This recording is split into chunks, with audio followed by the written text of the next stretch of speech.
if GCD of a and n equals 1 and a is of order phi n, means order of an integer a is phi of n, then a is said to be primitive root of the integer n.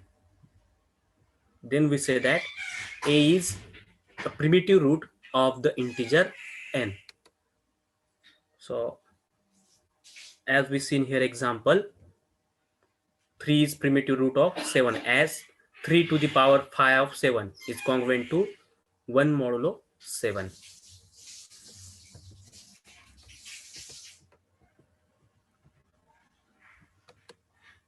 So let's continue with this example.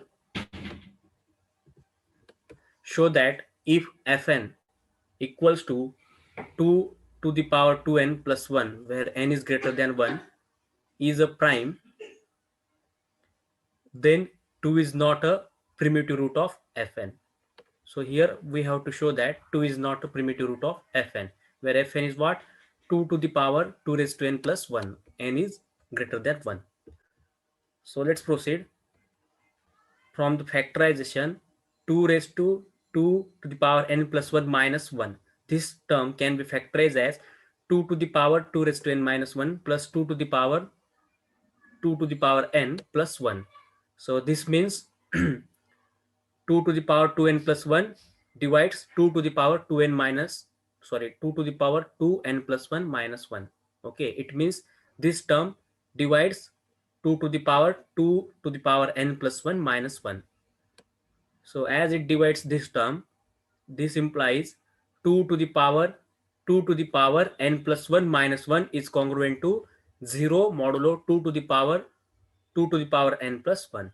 So if I shift this minus on right side, then I obtain 2 to the power 2 to the power n plus 1 congruent to 1 modulo 2 to the power 2 to the power n plus 1. But 2 to the power 2 to the power n plus 1, this is equals to fn as given. So that's why 2 to the power 2 to the power n plus 1 is congruent to 1 modulo fn.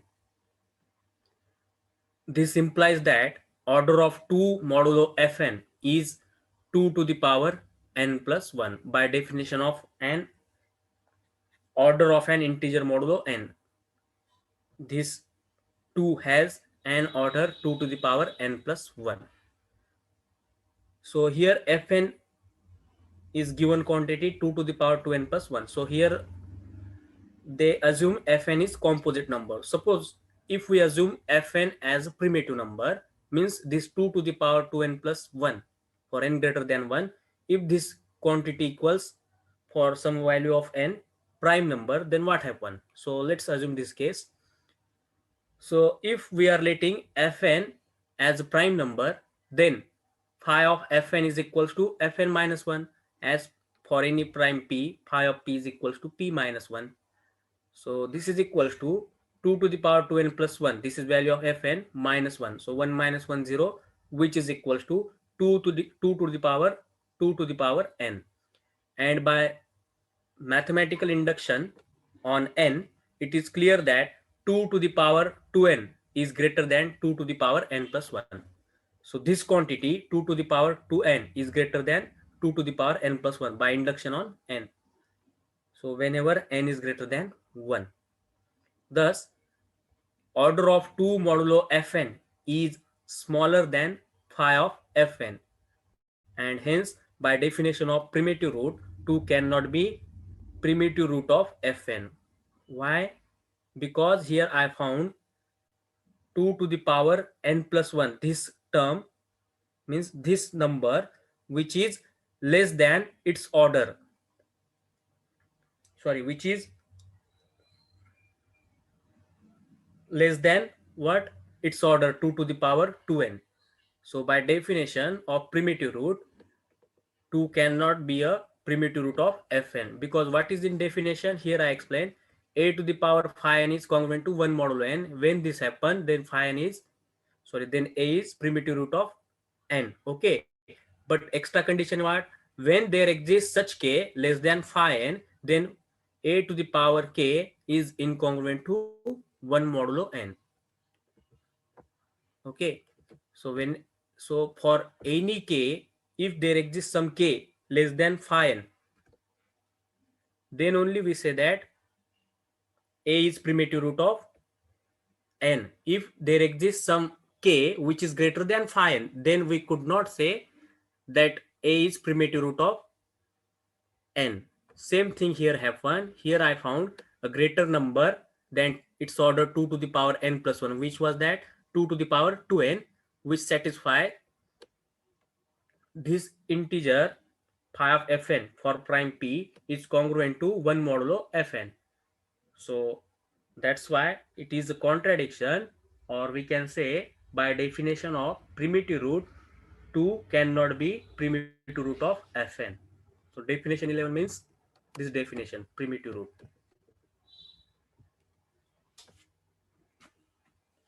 Next theorem. Let GCD of a comma n equals to 1 and a1 a2 up to a phi n be any positive integers less than n, and all are relatively prime to n. If a is primitive root of n, then a and its power a square up to a to the power phi n are congruent modulo n to a1, a2 up to and so on a phi n in some order. So here GCD of an, what they given, GCD of an is equals to 1, and these are the some positive integers which are less than n, a1 a2 up to a phi n, which are less than n and relatively prime to n. It means GCD of a1 with n is 1, GCD of a2 with n is 1, and so on. So these integers are relatively prime to n. This is given condition. Also they have given if a is a primitive root of n. So a is primitive root of n means what? GCD of a comma n is equals to 1 and a to the power phi n is congruent to 1 modulo n. Means order of a is phi of n. This means a is primitive root of n. Then we have to prove powers of a are congruent modulo n to a1, a2 up to a to the power, sorry, a suffix phi n in some order. This we have to prove. So proof is simple. So let's have, so we are going to use the corollary, previous corollary, and whatever the given in theorem. So here they have given GCD of a comma n is equals to 1. Means since a is relatively prime to n, that is GCD of a comma n is equals to 1, then the same thing holds for all the powers of a. It means as GCD of a comma n is equals to 1, then GCD of a to the power j comma n equals to 1. Means GCD of a square comma n also 1, GCD of a cube comma n also 1. So all the powers of a are also relatively prime to n, as GCD of, or as a is relatively prime to n, where j is lies in between 1 and phi of n. Also they have given this positive integer a1 a2 up to a phi n, these are relatively prime to n. So also this means GCD of ai with n is equal to 1, where 1 less than equals to I less than equals to phi n. So these are the things given. So as GCD of ai comma n is equals to 1 for each I, therefore each power of a, that is say a to the power k, is congruent modulo n to some one of ai. So every power of a square, among these power a square, a cube up to a phi n, these are congruent modulo n to some of the a1 a2 up to a phi n in some order, in somewhat order. Now because a is primitive root of n, that is order of a equals phi of n. A is primitive root of n means what? Order of a is phi n. Then by corollary, which corollary? So here we have discussed in morning a corollary. If a has order k modulo n, then the integers a square, a to the power k are incongruent modulo n. Okay, so here order of A is phi n. Then by that corollary, the set a square up to a to the power phi n are incongruent modulo n. So how many elements in this set? This set contains total phi n element. So using that corollary, as order of A is equals to phi n, then phi of n numbers in this set are incongruent modulo n. This completes the proof.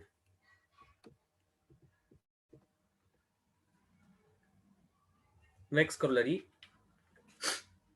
This corollary is important. If n has a primitive root, then it has exactly phi of n primitive roots. So suppose if there exists primitive root for n, then how many exactly primitive roots does n have? So its answer is phi of n. Okay, so let's have proof. Suppose that a is primitive root of n. Suppose that a is primitive root of n and b is any other primitive root of n, and b is any other primitive root of n, then this b is among the members of the set a square up to a to the power phi n by using last theorem. But the number of powers of a to the power k, where k is lies in between 1 and phi n, that have order phi n is equal to the number of integers k for which gcd of k comma phi n is equals to 1. So the number of powers of a to the power k, where 1 is less than equals to k less than equals to phi n, that have order phi n. So here number of powers of a to the power k. So how many such powers among this a1, a2 up to a to the power phi n which have order exactly phi n? So this number is equal to the number of integers k for which gcd of k comma phi n is equals to 1, means those k which are co-prime to phi n. Okay, suppose if I assume this phi n is equals to m, if I noted this phi n is equals to m, so such numbers k are those numbers which are co-prime to m, which are co-prime to m. So how many such numbers are exist? So there are exactly pi m number are exist. So there are exactly pi m numbers are exist. But what is value of m? I assume here pi of n. So therefore there are total pi of pi n such integers exist. Hence for n there exist exactly pi of phi n primitive roots. So this is the corollary. So here we just use the previous theorem to prove this corollary.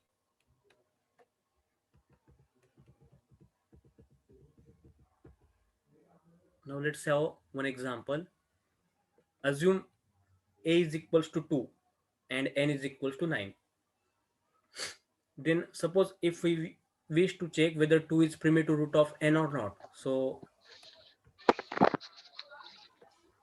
let's check. First we find phi of 9. Phi of 9 is equals to phi of 3 square. 9 is equals to what? 3 square. And we know that there is a result for any prime p, phi of p to the power k is equals to p to the power k minus p to the power k minus 1. So here phi of 3 square is equals to 3 square minus 3 to the power 2 minus 1, that is 3. So 3 square minus 3, 6. So phi of 3 square means phi of 9 is equals to 6. Now when we say that 2 is primitive root of n, when 2 to the power phi of 9 is congruent to 1 modulo 9. So let's check 2 to the power phi of 9. So 2 to the power phi of 9, value of phi of 9 is 6, that is 2 to the power 6. And 2 to the power 6 is equals to how much? 64. So 64 is congruent to what modulo 9? 9 sevens are 63. So that's why 64 minus 1, how much? 63. So that's why 2 to the power 6 is congruent to 1 modulo 9. So hence 2 to the power phi of 9 is congruent to 1 modulo 9. Therefore 2 is primitive root of 9.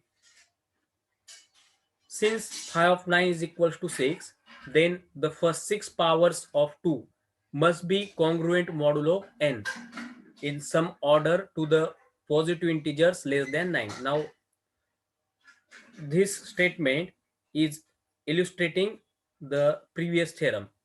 The first 6 power of 2 must be congruent modulo n in some order to positive integers less than 9. Here n means n is equals to 9 and that are relatively prime to 9. So as in last theorem we discussed a1 a2 up to a phi n. So how many integers are there? Phi n integers that are positive integers which are less than n and that are relatively prime to n. So if suppose a is primitive root of n, then its power a square up to a to the power phi n that are congruent modulo to what? That phi n integers. Okay, so same thing here they are illustrating the first 6 powers of 2. Why they are taking 6? Because phi of 9 is equals to 6. So the first 6 powers of 2 means 2, 2 square, 2 cube up to 2 to the power 6 must be congruent modulo n in some order to the positive integers less than 9. So which are the positive integers less than 9? So how many integers less than 9 positive integers? So there are total 8 integers, but which we have to choose? We have to choose only 6 integers among 8. How they looks? That integers must be relatively prime to 9. Okay.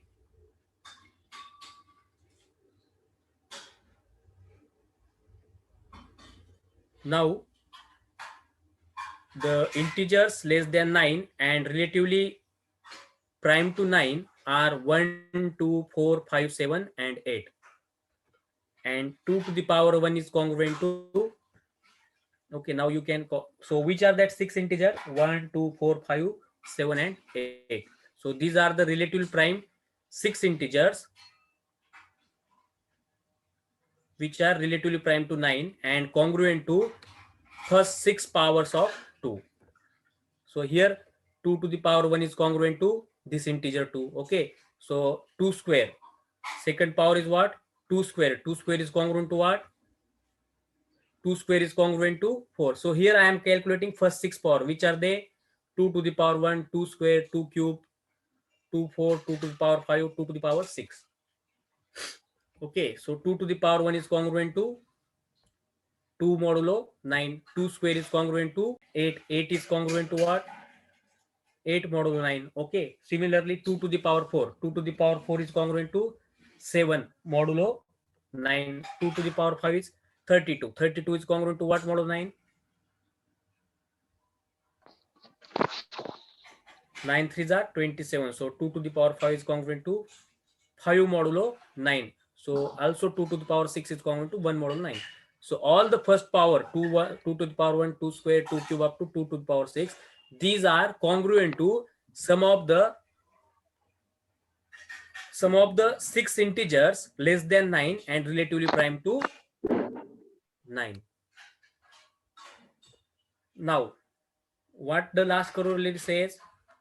If n has a primitive root, then it has exactly phi of n primitive roots. So here n is equals to 9 and 9 has primitive root. Which one? A. So there exists one single primitive root.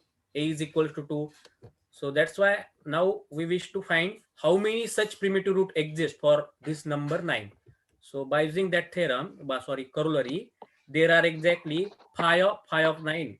But phi of 9 is equals to what? 6. So phi of 6. And phi of 6 is equals to how many such numbers exist that are relatively prime to 6 and less than 6. So phi of 6 is equals to 2. Okay, so which number they are that are relatively prime to 6? First one is 1 and last one is 5.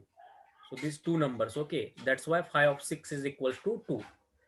So as phi of 9 is equals to 2, so therefore for n is equals to 9, there are exactly two primitive roots and that are given here 2 and 5. So these two integers 2 and 5 are primitive roots for n is equals to 9.